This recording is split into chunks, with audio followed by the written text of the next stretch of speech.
তাহলে বন্ধুরা আলটিমেট হাসি তো লালুলুদাই হেসেছে। আপনারা সকলেই জানেন মানে ডার্বি তথা east Bengal versus Mohun Bagan Durand কাপের ফাইনাল ছিল আজ।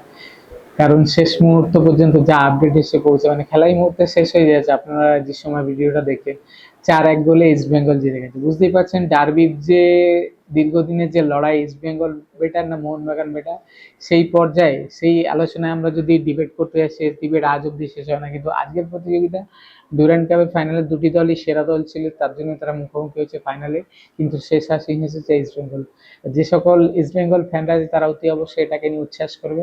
মোহনবাগান ফ্যানদের জন্য খানিকটা হলে নিরাশা, কারণ তারাও থ্রু আউট লিগের পারফরমেন্সে বা সেমিফাইনাল কোয়ার্টার ফাইনাল দুর্ধর্ষ পারফরমেন্স করেছে, কিন্তু এন্ড অফ দ্য ডেতে ফাইনাল ম্যাচে শিরোপা কিন্তু ইস্ট বেঙ্গল রাখে। তাহলে আজকের দিনে ভিডিওটা ইস্ট বেঙ্গলের মর্মন প্রত্যেককেই ফ্যানকে শুভকামনা আগামী দিনের জন্য, স্পেশালি আজকের ডুরান্ডের জয়ের জন্য ইস্ট বেঙ্গলকে কংগ্রাচুলেশন, যে আগামী দিনে এভাবে আরো পারফরমেন্স। তো বন্ধুরা, আপনাদের এই ভিডিও কেমন লাগলো অতি অবশ্যই কমেন্ট করে জানাবেন।